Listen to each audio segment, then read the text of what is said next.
Well, guys, I don't know if anybody can hear me, but we seem to be experiencing some technical problems here.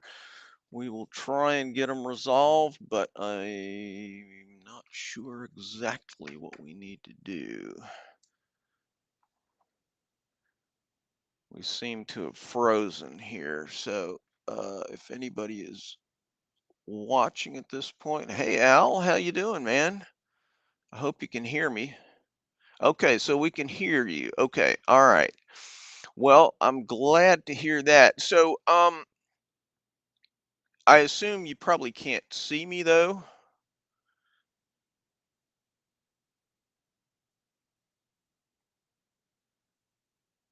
Hearing you. So everybody's hearing me, but you're saying that you can actually see me? Ah, fantastic. Okay. Well, I can't see myself here, so I'm kind of operating blind here. But I'll just launch into it, and if we start running into problems, just send me some messages, and I will. Actually, my sister's sitting right here next to me, and so she will alert me if things aren't working out. um. Anyway, wow, look at all these guys. We got a bunch of cool guys here. Um. All right. Anyway, let me tell you a little bit about what we're going to be doing here today. Basically, I'm going to be talking about just getting started as a knife maker, just super basic stuff. Um, I'm kind of winging it here. I mean, I've got an outline, but I can't promise you exactly when I'm gonna end it. So if it goes long, I'm just gonna go until I go, and then we'll wind it up, and there'll be a little message at the end, and that'll be it. But if all goes well, I'll wrap this up. Maybe half an hour, 45 minutes in, and at that point, I'll start taking questions. So, all right, with that, let me just launch into this thing. Okay, so basically, what I'm going to be going over here is just if you are thinking about making knives and you really haven't done much of anything, or maybe haven't done anything at all, um, what are some things that you ought to be considering um, as sorry, I got distracted here. Mike Hall said that we do have a problem that he's not making knives as nice as mine. Well, I haven't seen yours. You may well be wrong about that. If you got up close and personal with mine, you might realize how great you are. Um, anyway, so for those of you who are joining me that are don't know me, I'm Walter Sorrells. I've been making knives for close to 25 years now, believe it or not. Um, I got started as a part-time thing. I used to be a writer, and I had a lot of time on my hands, or at least I had a flexible schedule, and so I was able to start making knives almost as a full-time thing, really from the beginning, while in theory being a full-time writer at the same time. At a certain point, that got to be a little bit crazy, and so at this point, I'm now just a full-time knife maker. Um, so let me consult my notes here. Um, all right. Well, the first thing that I would always tell anybody who is interested in getting started in knife making, and I'll talk a little bit more about this. I'll kind of circle back to this later on, but I always say try to start small. Think about, don't try to be too ambitious. I'll share a little story from my own experience. My kind of entry doorway into knife making was Japanese swords. I'd done martial arts for a long time, and was always interested in Japanese swords. And so, I wanted to make a Japanese sword. So I think I probably made one or two little bitty knives, and then I was like, okay, time to make a Japanese sword.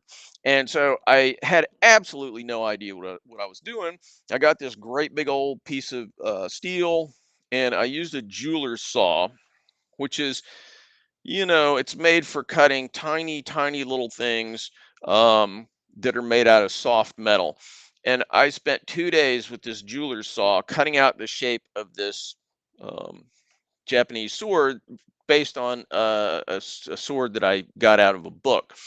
And then I spent several more days filing all the bevels into it and everything. And when I got done, I had a sword or a sword-like object that you could look at that and you'd say, "Well, that's a Japanese sword." But by the time I was done, I realized like I have absolutely no clue what I'm doing. This is really stupid. And so I had to just back way, way up and start much simpler. So anyway, um, the general point here is, and I'm like I said, I'm going to circle back to this later. But the most important thing I think when you're first getting started with knife making is to have reasonable expectations. And I've talked to a lot of guys in recent months who are just getting started in knife making or maybe just want to, and a lot of times the sense of kind of perfectionism and trying to do really ambitious stuff, it just looks like they're at the bottom of this really really tall mountain, and so they're hesitant to take that first step because they feel like it's such a long journey. um and the old saying that a journey of 1,000 leagues begins with one step is really really true in knife making. So um all right, let me turn to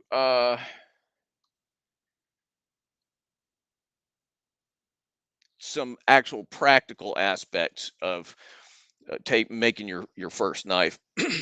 What I would recommend, when people um, get started, um, as the very first step, just do something real, real small. Um, and I don't mean just physically small, but something kind of unambitious. Don't go into it thinking, oh, I'm gonna make Excalibur. I've been watching these guys on YouTube, and I'm gonna do Damascus steel, and I'm gonna get a power hammer. Just start with something super small. I've got a course that I've been working on recently.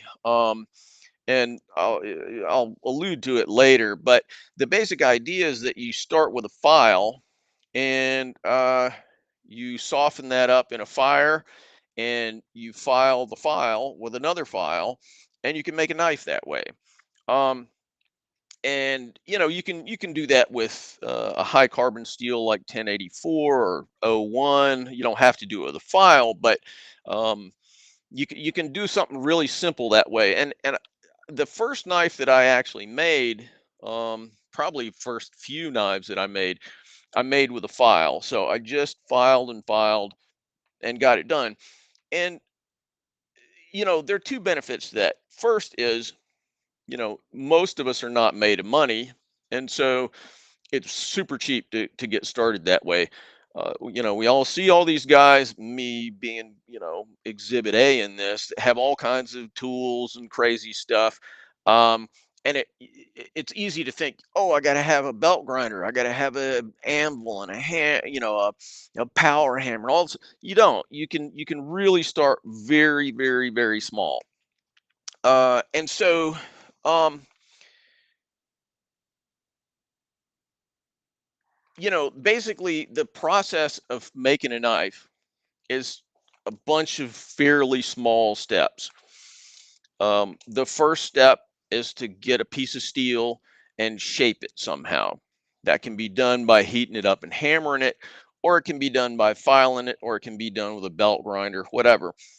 But that's job one, shaping a little piece of steel. The second job is to heat treat that steel, which means heating it up and cooling it in a way that will produce a harder piece of steel. And there are a wide variety of ways of doing that and different kinds of steel. Careful. um, there are a wide variety of ways of doing that, and different kinds of steel are um, harder or easier to heat treat. Um, so the third thing that you need to do is put a handle on it, and then as a finish to that, you got to finish up the knife however you want to, and that's really a very you can do it kind of any way you want. They're really elaborate ways of finishing knives, and they're super simple, primitive, rustic kind of ways of doing it. And however you want to do it is perfectly fine. It's a dealer's choice kind of thing. So my overall point on this is that if you get started with something unambitious, um, you're giving yourself space to um, you know break it down into a few reasonably simple steps. Each one of those is reasonably accomplishable.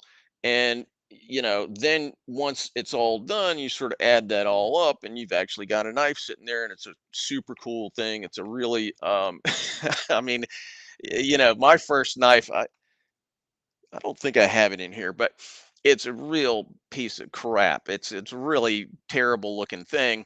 And I feel super proud of that work. Probably as proud of that one little silly knife as almost anything else that I've done. Um, so anyway, that's kind of the process, and it doesn't have to be super super elaborate, and it doesn't have to involve lots of complicated equipment. So with that said, well, one other point to make here. If when you get started, you have to sort of make a choice between um, forging, which is heating something up and beating on it with a hammer, and stock removal, which is just grinding it or filing it to shape. Typically, the guys who are in it for a while and make stock removal knives will use stainless steel, not necessarily, but it's pretty common. And typically, the people who forge knives use high carbon steels, um, and tool steels and things that are, uh, will rust and so on. Um, and so you don't have to, that's not a choice you have to make from the outset. But if you forge, you will always do stock removal. Whereas if you do stock removal, you don't have to do forging at all.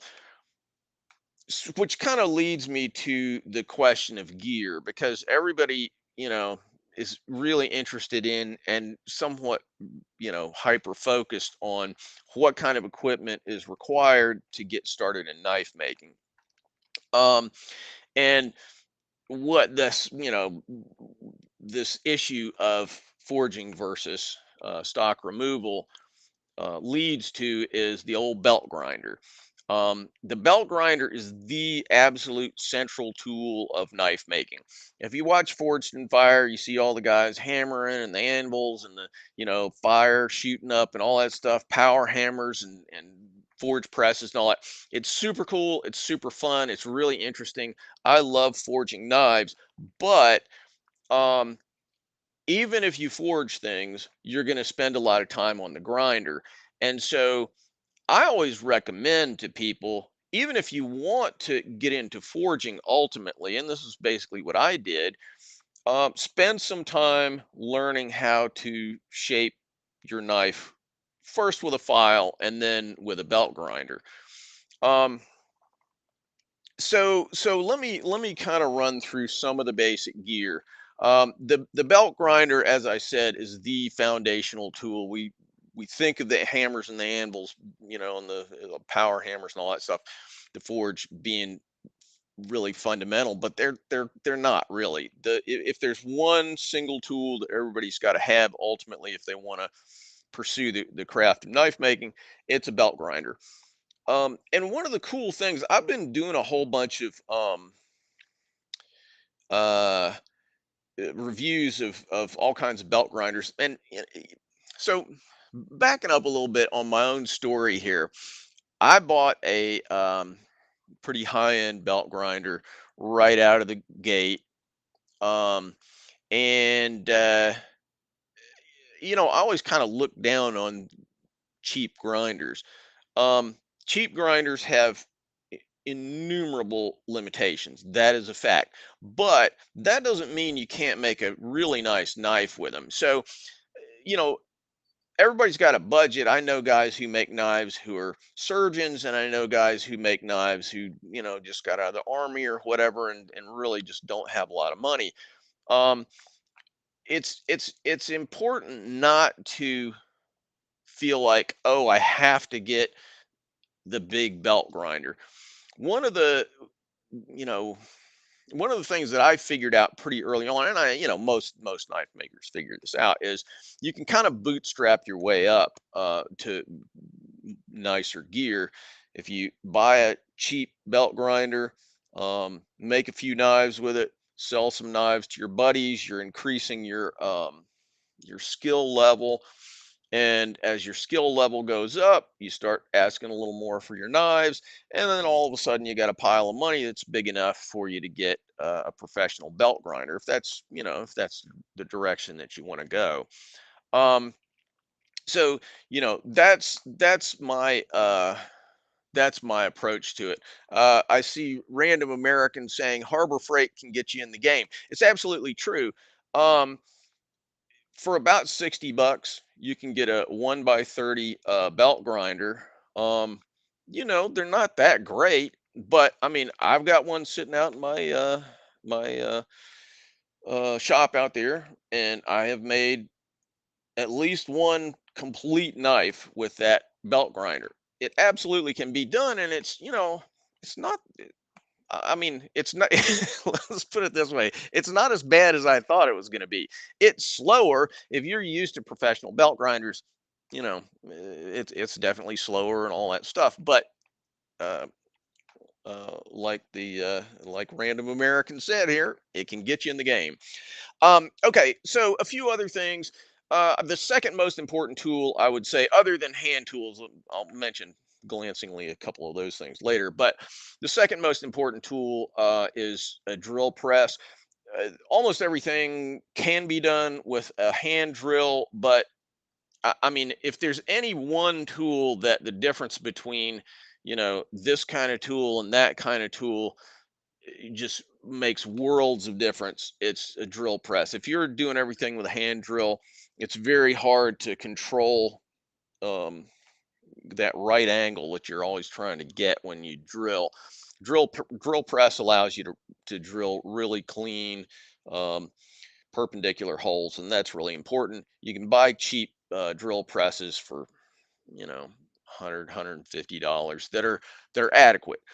They're not great, but I mean, I still have a $150 drill press out in my shop that I bought 25 years ago, and it works as well today as it did the day I got it. If you buy a drill press, good to have a little drilling vise. You can get crummy little Chinese drilling vices. They're not very good, but they're better than not having one. So those are nice to have too. Um, okay. Just quickly about some hand tools. Um, a hacksaw is super handy to have. If you're just getting started and you're on that super $50 knife shop type budget, um, a hacksaw will cut right through a nice big piece of steel. It'll work just fine. You want to have good blades, but otherwise, you know, they work fine. Ultimately, maybe you want a metal cutting bandsaw or an abrasive chop saw or whatever, but a hacksaw will get you again. It'll get you into the game. Um, so let me mention. I mean, just a couple of other hand tools. Um, so just the normal stuff, screwdrivers and hammers and things that almost everybody has, a hand drill, those are all useful to have, and assuming you have them, you'll end up using them. The one little set of tools that I would also mention that aren't necessarily that expensive, but that are super, super important are measuring tools and um,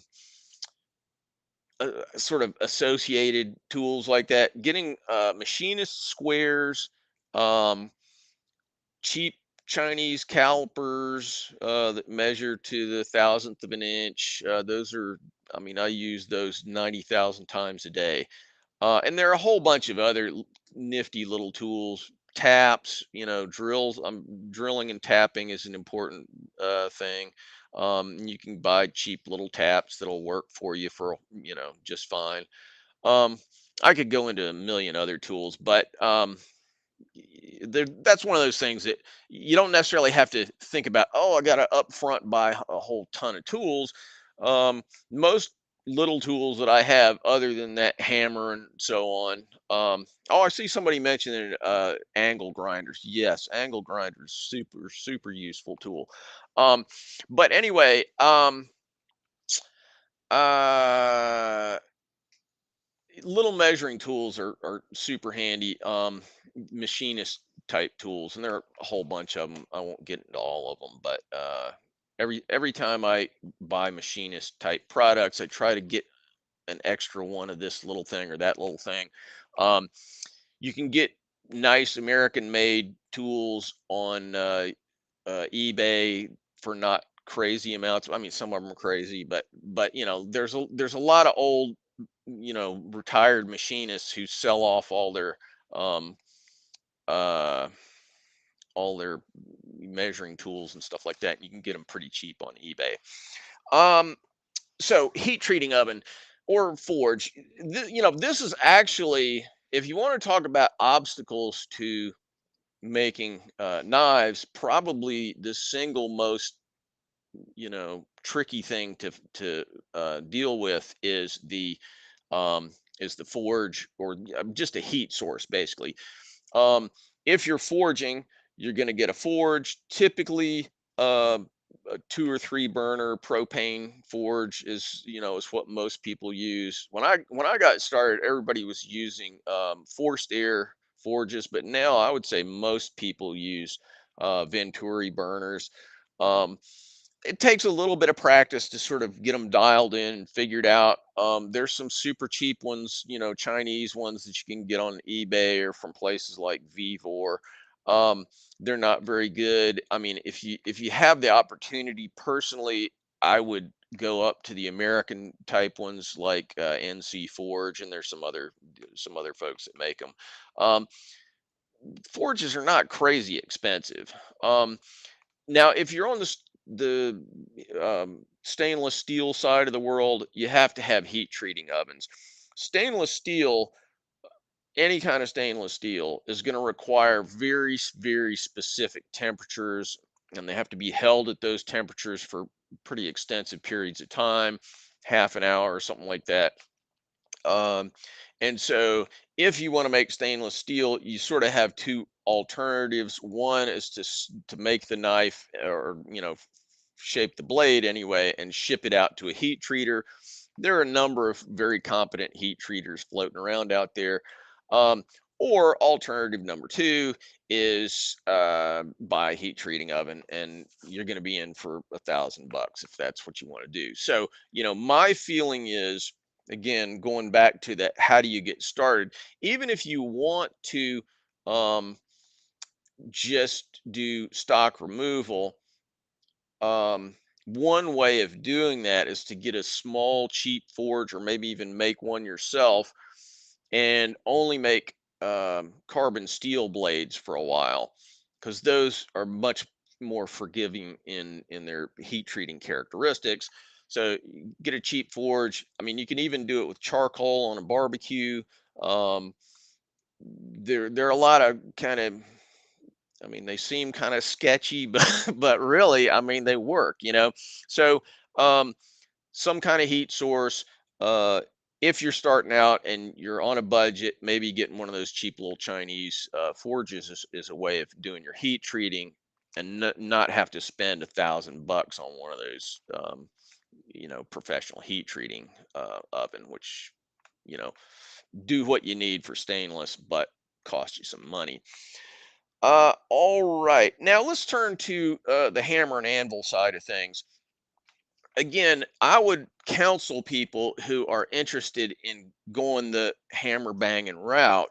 Um, Start by doing stock removal for a while. Get a feel for how to heat treat knives. Get a feel for how to shape them and finish them and all that sort of thing. And if you still got the bug and you're really enjoying it, then go out and buy a forge, go out and buy an anvil, and you're off to the races there. Um, Once you get that bug, it's almost inevitable. I'm not going to say it's 100%, but it's kind of inevitable that you'll get interested in Damascus, and that leads you to getting a forge press or even a power hammer. And once you do that, you're into the thousands of dollars. Um, that's just the reality of it. Um, Anvils, the prices of all commodities have just gone up crazy since. I mean, they were going up already, but they've gone up even further since COVID. So anvils are more expensive than they used to be. But I will tell you this: I have bought. Well, I should say I've reviewed a couple of anvils that from Vivor, this Chinese importer, um, and the anvils were just dead cheap, and I really did not find a problem with them. So if you wanted to get started, they've got a 130-pound anvil. They've got a couple of them. But as I recall, they're in like the 250, 300, somewhere in that range for a 130-pound anvil, which is a good sized anvil. That's a reasonable anvil for knife making.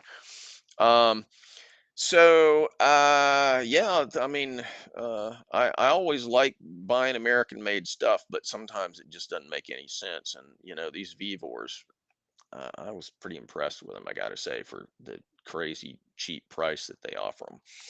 Um,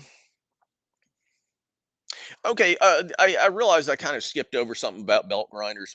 The last point I have to make about belt grinders is just having a really good belt grinder is great. And so the reality is you're probably going to spend 4 grand or something like the 3 grand, maybe, depends. There's some cheaper 2x72s, but the 2x72, 2 inch by 72-inch belt, that's kind of the standard professional belt grinder. I originally bought mine with no variable speed control. The cost of variables has gone down. I would 100% make sure you get a variable speed grinder if you're going to go with a 2x72. I've tested out some Chinese ones, and they're not as good as the American made professional grade. Ameribraid would be one, Bader, KMG, um, Travis Wirtz. There are a whole bunch of other guys that make really nice grinders, but those higher end grinders are worth the money, and there's an appreciable difference between those and the cheaper ones. So if you're going to make that investment in the big grinder, um, just be aware that the ones that are expensive usually are expensive for a reason. It's because they're good. um, I see a quick question, which is what's my favorite. Honestly, I don't really have a favorite. I mean, here's the basic deal: is that there were a couple companies that made grinders starting a long, long time ago, really for just general industrial purposes, and makers started using them. I have a Bader, which I've had for 25 years. I've replaced a couple of little screws, and otherwise, that thing is still running. It's an unbelievably robust, beautiful machine. Um, but the Baders are not as flexible as Ameribraid, Travis Wirtz. There are a few other folks that make grinders that are really kind of aimed specifically at knife makers. Um, and the advantage of those is they have all kinds of super cool attachments. I mean, I have a little bit of a relationship with Ameribraid, so I'm kind of prejudiced there. And that's just full disclosure. I know those guys and I like them, and whatever. But they have a lot of really ingenious little attachments, so you wouldn't go wrong with Ameribraids. Um, all right. Let me talk a little bit about choosing steel. I alluded to this earlier. I'm not going to go into this too much. A lot of people kind of stress about steel. If you spend any time on the internet, and of course we're all sitting here on the internet, I'm sure you spend as much time on there as I do. Um, there are endless discussions about steel. Which one's best? Which one's da da da da? And there's always this new one that's super cool and it's super. The whole issue of the type of steel is way overblown.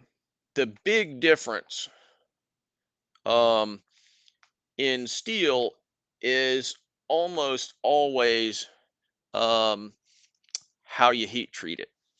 Um, yeah, I'm seconding Al's comment here. The best steel is the one that you know how to work with the best, and that's 100% true. One of the errors that I find a lot of people make is that they get on the YouTube, and there's some dude who's telling you how great this new steel is. It's got the vanadium and all the magic stuff in it, and so people just keep trying one more, trying to chase you know what the best steel is, and in reality, they would do better off to take some, pretty well established steel and practicing with it and trying different things until they really master it. Um, so that said, if I were starting off forging knives today, and you always want to get carbon steel if you're doing forging, I would personally want to start with 1084. It's just for a lot of reasons, it's a pretty reasonable steel to heat treat, and it makes a really nice hard knife. The steel's good and all that sort of thing. So to me, that's probably the best place to start. Now, if you're really strapped for cash, as James is saying there, leaf springs and files and all that kind of stuff. Personally, um, I recommend using a known steel, but it's a lot of fun experimenting with traditional chunks of steel that you get off of off a car or whatever. Leaf springs being one, files being another. Um, on the other hand, stainless steels.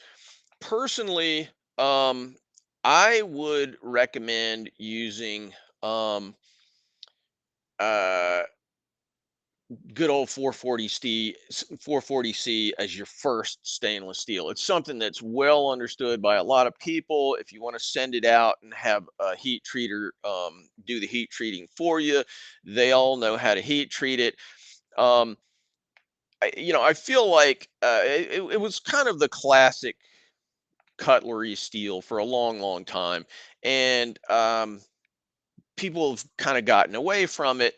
I mean, the reality is that there are more carefully tailored steels now that, if you want it harder, or, better corrosion resistance or whatever, greater shock resistance, there's always something that it's better than 440C in that sense. But it's just a good, solid, basic knife steel. And if you made nothing but 440C knives for the rest of your life, you wouldn't be making a horrible mistake. All right. So something that a lot of people, when they're getting started, worry about is safety. Some people don't worry about it at all. I was one of those people. uh, but but that said, um, I don't feel like you should stress over safety. but you should be safe. So the point is that um, you know, safety is one of those things that you don't want to take for granted. But I mean, I wouldn't tell anybody, oh, be so nervous about the safety aspects of knife making that that's the thing that dissuades you from going into knife making. Um, the three main things that I would say that you need to worry about more than anything else. Um, the first is fire, obviously. You know, there are a lot of potential sources of combustion in a shop, anything from oily rags to sparks flying all over the place to um, forges, just flaming up and all this. Uh, that's the closest, that I ever had to a disastrous safety thing. I did have a fire issue one time. I didn't burn anything down or anything, but it was 45 seconds of the most intense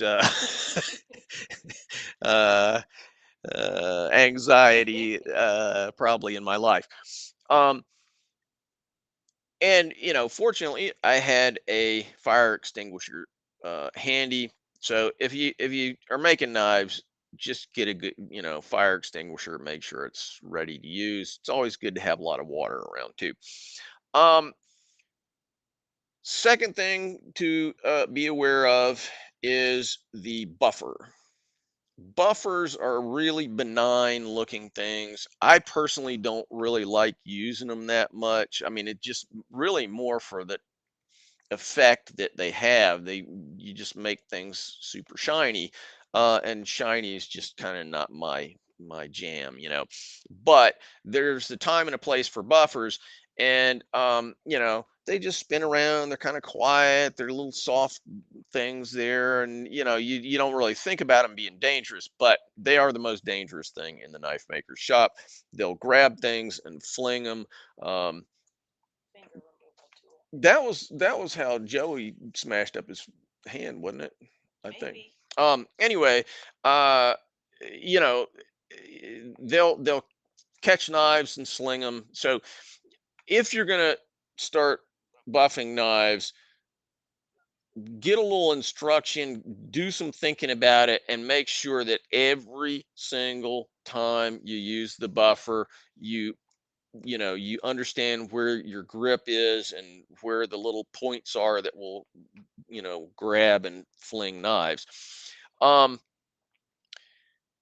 the last thing to be aware of is the stuff you inhale. And so grinders in particular produce all kinds of stuff, but they're solvents that we use pretty normally. There are a lot of things that you can breathe in the course of making knives that are terrible for you. And so be aware of that. Have a good um, organic filter type respirator. No paper masks. Those things are garbage. Um, I use a 3M model, the one that has the little pink triangular filters. Um, and you can pop them off periodically and replace them, and they're the jam. And anytime I'm grinding anything, I've got a respirator on. And and this is going to be a segue to the next little section. I now am fortunate enough to have a room that's separate, that I can put all my dirty grindery stuff in and keep from covering the entire shop with grinder dust, which is a blessing like you would not believe. So that brings up the issue of your shop space.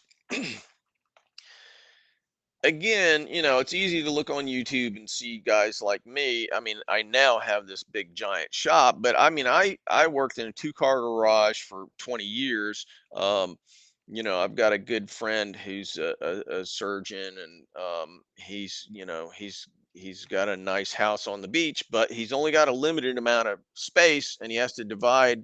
his space with his wife. So his wife gets this side of the, I think it's basically a two-car garage or maybe a little boathouse or something, but it's, it's very small. So he has basically half of a two-car garage. Um, and you have to be more efficient as you work in smaller spaces, but you absolutely can work in quite small, simple spaces. Um, there's a guy in Mexico who lived in an apartment building. I don't know if he still does, but for a long time he was living in an apartment building making knives with an angle grinder on his uh, balcony, like on the sixth floor of an apartment.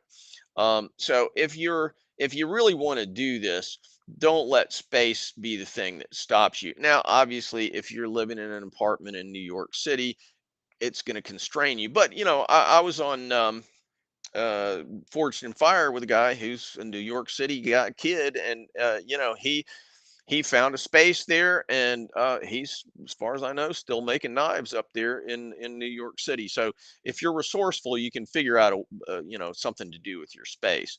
Um, so let me just kind of wrap up here by saying, if I'm trying to, looking back at myself of 20 odd years ago, if I was trying to make get started in knife making, actually, funnily enough, I would do it pretty close to the way that I did it. And the way that I did it was I started really small, putting aside the abortive little attempt at making a katana. Once I did that and realized like this is a non-starter, I went backwards and I started making small knives and really practicing. So you can start by making things with files. I highly recommend people starting by just filing their first few knives. Um, Start with carbon steel. If you get a forge, or I mean, like I said, you can do it with charcoal in your backyard. I mean, you can literally heat treat on a just a barbecue. Um, that'll allow you to get your feet wet, get started doing stuff, and um, really have a fun time with it. Just like working on uh simple stuff, and getting it in your fingers, just feeling how these things work. And then as you start to get some skills, you start, understanding your steel and understanding heat treating and that sort of thing. Then, start buying some tools. And again, tool buying is very much dependent on what your financial circumstances are. Um, I've got a buddy who told me the other day that he spent 15,000 bucks buying tools, in his first year of knife making. Um, I don't think I spent 15,000 bucks in the first 10 years of making knives. So you don't have to go spending tons of money. The great swordsmiths of Japan, or Seville or Damascus or wherever back in the good old days, they didn't have belt grinders, they didn't have electric furnaces, they didn't have any of that stuff. It was just all right there in their hands. And to me, that's one of the real great things about making knives, is that you're just getting in there with your hands and you're making something. So in sum, what I would say is, don't don't think too far down the line. You can get started super small, learn a bunch of lessons, and you'll feel each time you do it that, oh, I conquered that little hill. Now I'm moving up the hill, I'm moving up the mountain, I'm moving up the mountain. But it's one step at a time, one step at a time. um I'm reading L's comment here. um Yes, there is lots of bad information out there. Unfortunately, that's true. And that's why, uh, you know, This talk here is not really about what it means to be an artist, but that's a topic that I kind of enjoy talking about.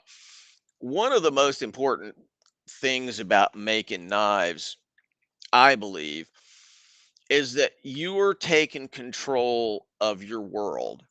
We live in a world where um, you can't bring a knife on an airplane anymore. There's so many places that we have decided, oh, it's scary if people do this. It's dangerous if people do that. We bubble wrap things. We have to hire somebody to fix our cars because we don't have a, giant computer thing in our shop anymore, in our garage. Um, and so much of our lives now gets kind of outsourced. The beauty of making knives to me is you can insource everything. You can just say, I'm doing this, damn it. And you know, the if you take that approach, then you're always learning something new. You're always adding some little tiny piece of knowledge. And so as long as you keep a skeptical mindset about all the stuff that you hear on the internet, hey, if somebody says, this thing works or this is a great idea or whatever it is, okay, give it a whirl. But, don't go in thinking it's going to change your life. Everything is be skeptical and prove it in your shop. Um, all right, so that has about wrapped up what I've got. So we got about 15 minutes. If you want to throw some questions at me, then I can start addressing some of them. Some of you, I'm sure, have. I haven't been watching all the chat scrolling by here, but Ruth, have you got some questions? And then you can hit me with some other ones. And you do have to show the video, but you don't need to yet. Most of these guys just like already. But let's see. A lot of these people are just talking about these cool things they've made themselves. Stuff I could never do, don't even aspire to. Let's see. I know I saw a question or two here. Um, I I think this is a real question. See, I don't even know enough to know if this is a real question. What are the reasons for my ferric slash coffee staining my 15 and 20? Okay, say that again. What are the reasons for my ferric slash coffee staining my 15 and 20? Okay, so I presume that you're doing a coffee etch. And I'm gonna help you out a bunch here. I have never done a coffee etch. So well, actually, I did one. So I don't honestly know. I mean, the thing about 15 and 20 is it's not that it is impossible to stain it.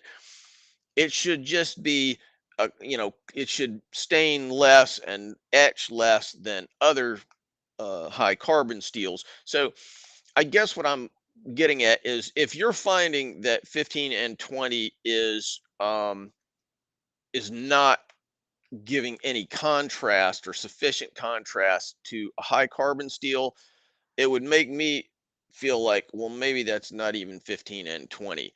Um, Beyond that, I guess the only thing I could say is, maybe you're over etching a little bit. Maybe you're using a heavier concentration of ferric than you need to. Um, but I guess the main thing I would say is just experiment, back off on the etch. And if you're still getting a lot of darkness in the 15 and 20, then maybe you need to go to your steel supplier and say, are you sure this is 15 and 20? But that's about all I got for you on that. Um, so I saw James saying, what was the steel you said to get? Okay, so 1084, if you're going to make high carbon steel knives, which is, what I would recommend that people do when they first get started, because that allows you to experiment with heat treating, even if you just want to do it in the backyard barbecue. 1084 is a pretty good place to start.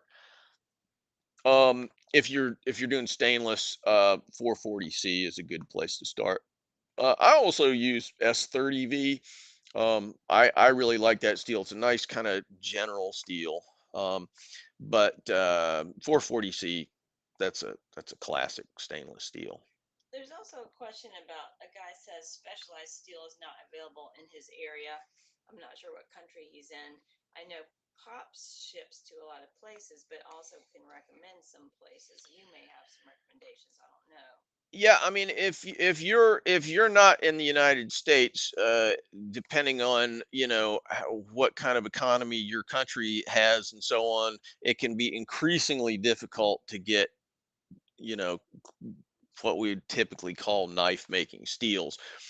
In that case, leaf springs, drive shafts from trucks and cars, things like that are a good source for. I mean, it's not a perfect thing. Old files, that's another one. But those are all things that you can make very solid, nice knives out of. But you do have to experiment a certain amount on your heat treating regimens to figure out exactly what works for them. Some of them are going to oil, you can quench them in oil and it'll work. Some of them you got to water quench. Water quenching is much more likely to cause things to crack. So, um, you know, uh, some experimentation is definitely involved. Then we got somebody who wants to know what two steels to use for Sanmai. What two steels to use for Sanmai? Assuming that you're making a Japanese sword, personally, I like using 1050 on the outside, and then in the middle it could be 1084 maybe if you have some reasonably low manganese. That's important in Japanese blades, is you want the lowest amount of manganese possible, really ideally in the 0.3% range and below. 1095, it will work. But there's no magic thing with Sanmai. I mean, the theory of Sanmai functionally is that you have a softer steel on the outside and a harder steel in the middle, and this gives you more shock resistance. But realistically, with modern steels, I think you're making Sanmai just to make it look cool. And once you're just thinking about making things look cool, maybe you start thinking about 15 and 20 and stuff like that. I'm afraid I'm making this overcomplicated sounding, but the truth is, I guess it doesn't matter that much.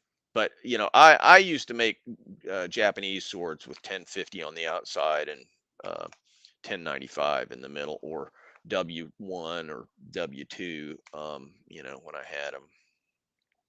And then you got two questions about 1084. One is, they're very different questions. One is, what makes 1084 challenging to develop Hamons on? And the other is, can you get 1084 truly flat? And what source do you recommend? Which I assume is the source for the 1084. Okay, so yeah, here's the issue with Hamons. You want the manganese level of whatever your steel is to be as low as possible. And you certainly don't want things like chromium in it. So a simple carbon steel that's just basically steel and carbon, and all steels have manganese in them. Um, so the manganese is the tricky issue. And most 1084, I would say, has a little too much manganese in it. And funnily enough, um, when I first started trying to do Hamons, I had bought a whole bunch of 1084 and I kept beating my head against this wall. I was getting no success whatsoever. And there was way less information available out there about, pretty much anything to do with knife making. And and I was incredibly frustrated. And what I did was I shifted over to using W2 and 1095 and 1050, and all of those are great because as a general rule, the manganese levels are lower. Manganese causes the steel to it changes the heat treating curve, and it just makes it hard to make really cool hormones. Hey, and James was wondering who he gets his steel through, and it's, Ah, yeah, Pops. yeah. So I mean, I get a lot of my stuff from Pops. If you're just looking for straight carbon steels, um, sometimes there's some things that Pops doesn't carry, and Pops Knife Supply in Georgia. Pops Knife Supply, which is in Georgia. Georgia. But I mean, they have a great online presence, so you can get them anywhere. Um, but Admiral Steel, uh, New Jersey Steel Baron. But we just went out. Pops had a grand opening. I'm in Georgia, so we went up to Pops. They had grand opening this new facility. They've got, what do they say, 10,000 pounds of steel. Oh my I mean, huge goodness. amount of steel there. Oh my Um, goodness. so those, and they're good guys. And they So ship everywhere. yeah, they They're good ship guys. everywhere. So I like working with those guys. There's got some other questions in here. Oh, can you get 1084 truly flat? I'm not sure what you mean by truly flat. Um, Almost all carbon steels are sold in a condition that has been just rolled from the mill. It could be either hot rolled or cold rolled. That doesn't really matter too much from the perspective of making the knife, but cold roll is a little bit smoother than hot rolled. But nevertheless, in my case, I always want to take all the scale off and all of the pitting and crud. So, um, that's just part of the game with most kinds of steel. You can also buy steels, mostly stainless steels, in precision ground form, or tool steels like O1 are sold in precision ground form too. That's dead flat, and it's also very expensive because you're paying for this precision grinding process that is kind of time consuming. And And he was kind of clarifying. He said it seems like you were always surface grinding your 1084. oh yeah, yeah. So, and basically anytime I'm making knives um out of high carbon steel, but I'm not forging them, I'll probably end up surface grinding them.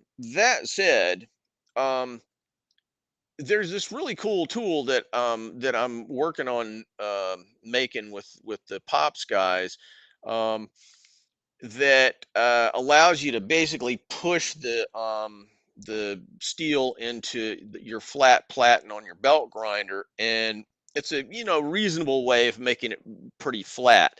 Um, so there are a lot of ways of skinning that cat, of how flat does your knife need to be and how do you do it. And I happen to like starting with a really super flat surface, but every knife maker doesn't do it that way. And I'm holding off on the brisket questions, but I'm going to get there. The brisket knife. There's a guy who said he has a 1095 katana. He doesn't have a tempering oven big enough, so he was thinking of torch tempering, but didn't know if that would mess up the hamon. um if well um So are you? I'm gonna guess here, but you feel free to send me another note if this will help Well, clarify. yeah. Um, I'm assuming that you've heat treated that you've hardened it, and what you're trying to do is temper it back, and soften it a little bit. Um, if that's what you're saying, then assuming that you're tempering it gently and properly, that shouldn't mess up the hamon. If you're talking about actually hardening it, then yes, if you reharden a blade, it's going to completely blitz the hamon, and you're basically starting all over on the hamon side. And I just have to laugh at that one guy who says Grandpa Sorrel be streaming. Quite odd, since I've never seen an old guy stream this professionally before. I have a very nice camera right here. I just got a new camera, so I'm showing off my swag here. All right, I got a question here. For a steel like A2 heat treated wrapped in foil, two questions. Do I remove the foil before plate quenching? Second question, should I place the steel only after the kiln gets to a temperature? Um, right. So, yes, you don't want to. I mean, you don't want to put in steel like when you switch on the machine. You want it to be pretty much up to temperature. The way that I do it is and I don't know, other people I'm sure do it different ways, but the way I do it is I turn on the heat treating cycle fresh. So I bring it up to temperature, stick the knife in, the temperature is going to drop about 200 degrees. I'll switch it off and on, and then it comes back up to temperature, and then it'll go however long I want to go. And that time of getting it back to temperature is usually 5 or 10 minutes, depending on how hot it is. Um, so I just kind of tag that on to the amount that you're supposed to soak it. I don't know if that's very clear, but yeah, you definitely don't need to go in, at 30 degrees or 75 degrees or whatever the temperature of your shop is. Um, as far as plate quenching goes, no, you don't need to take it out of the heat treating foil. There's really not time for that. I mean, you're trying to get it cooled down pretty quickly. Um, the main issue there is, when you're putting it into heat treating foil, you'll wrap up the ends, and sometimes the thing will slide around. So there are a bunch of potential ways that you can um, uh, have the knife so it doesn't really sit flat on your plates when it goes into the plates. So just be aware that the folds and the placement of the knife can cause the knife to get squashed with a kink in it, or especially bend the tip. So um, just leave a little extra um, on You're still good. So. just leave a little extra on the ends, and then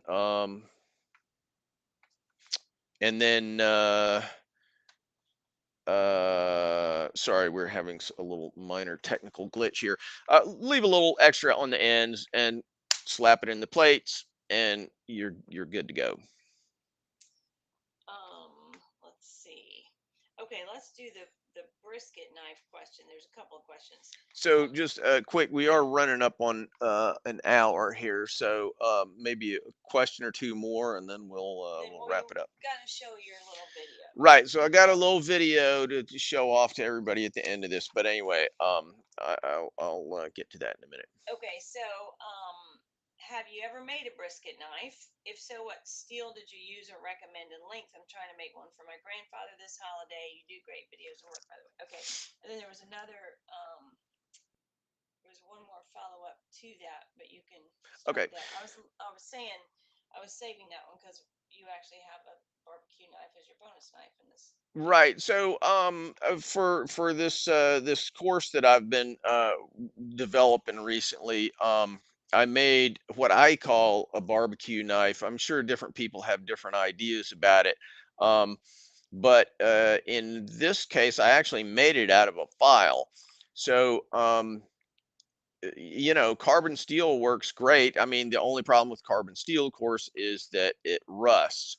But again, the main thing about most knives is really, are they heat treated well, and is the geometry good? And for anything that you're slicing meat, thin knives are better. When I first got started making knives, I made a bunch of chef's knives that were reasonably thick, because I sort of felt like, ooh, this is, I'm tough. I'm showing you what I got, now this is a big heavy knife. Actually, really thin knives, which are extremely hard to make, by the way, um, are the things that are going to slice the best.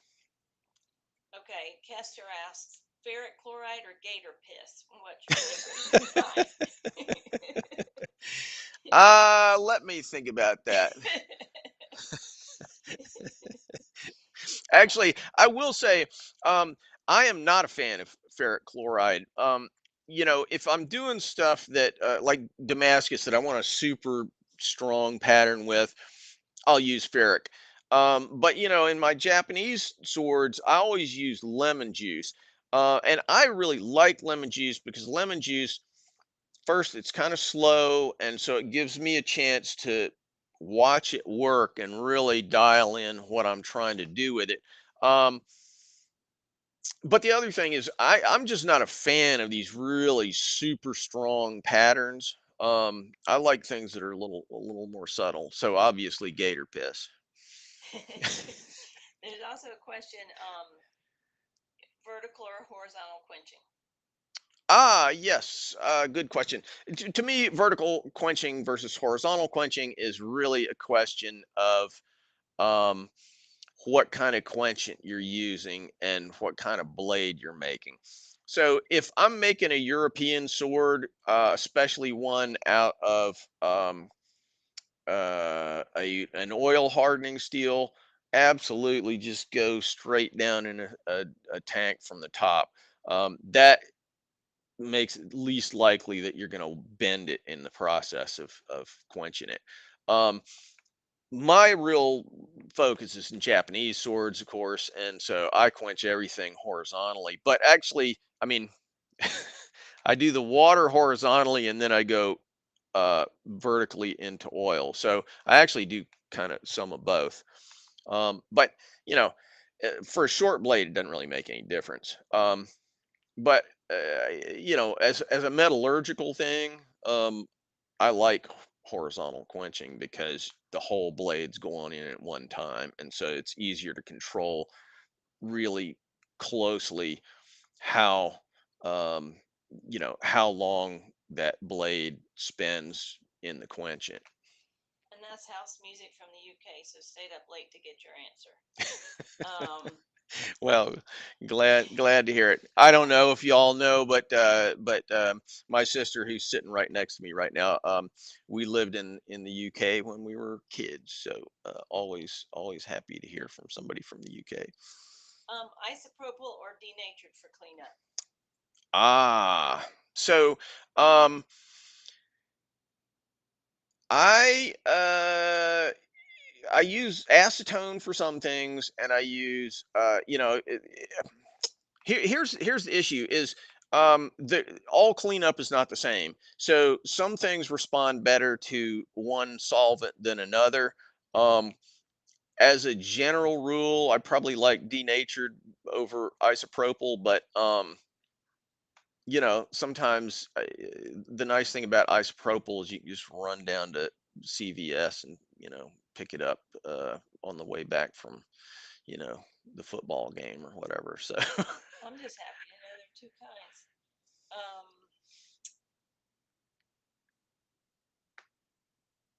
okay, I don't quite understand that one. Are there any Russian knife makers known in your country? oh yeah, sure. There's some. I tell you, there's some guys that make folders that are incredible from Russia. But I will say, you know, as involved as I am in making knives, I'm not one of these guys that keeps up with all the guys. I mean, I know these. I have friends who make knives who are always saying, "Oh, that guy, da da da da, he did this." I'm like, yeah, no, I don't actually know that guy. I've never met him. I'd never even seen him on YouTube. So uh, I'm I I'm not the guy to go to for information about who all's doing what in the knife making world these days. Here's a question. Is heat treating stainless steel foil cheaper than using an inert gas in an even heat or Paragon oven? So I have never used inert gas. Um, I certainly like the idea of inert gas, but you have to keep buying it. Obviously, I mean, stainless steel heat treating foil is not cheap either. No, I guess I don't really have anything useful to tell you on that front. Inert gas is one of those things that I every now and then I'm thinking, oh man, I should give that a whirl, but you know then you have to go out and do it. And I mean, this is one of the things about knife making, just parenthetically, is that, and I guess it's just true of anything. Um, you're always making a decision or decisions about, should I learn to do this new thing and invest in new equipment and go through all this to, for something that I already can know that I can do in a some other way. And so there's always an opportunity cost when you try out something that you haven't done before, and that's really the reason that I haven't gone the inert gas route before. And Turning Point Survival sent this one because I missed it last time. How do you polish epoxy handles? Epoxy handles. Um, the main thing I would say is, if you want stuff shiny, use a buffer. I mean, and I've obviously gave the big cautionary note at the beginning of the thing about how dangerous buffers are. But if you like shiny, man, buffers will do it. You just got to be smart about how you do it. Let's say one more. I think actually that's it. That's it. Okay, cool. Then I should preface this little thing that we're going to show here, is that my sister and I have been working on this course for beginning knife makers, and this is a little teaser about that course. And it sounds like most of you guys on here are way past this, but still, if you know anybody else who might want to take this, then you share it. All right, I hope you heard that from Ruth there. All right, I'm going to share this screen, and then we will be done. Well, I think I am. It's pretty cool what Oh, here we go. All right. It's pretty cool what these people have made. They're like two super beginners, and what they've made really fast. Yeah, it's like it's All right, we'll get there in a second.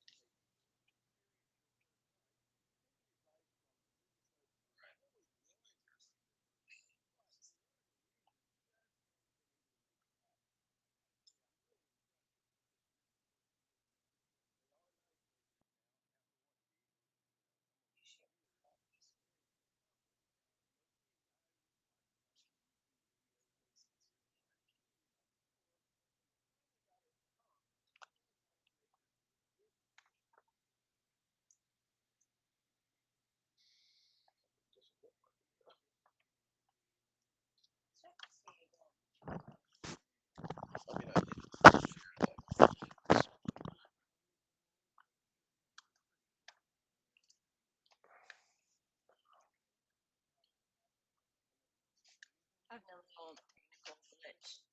Um,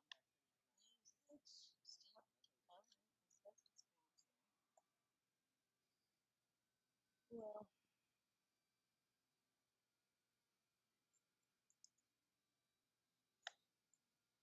say that you're having a little screen glitch.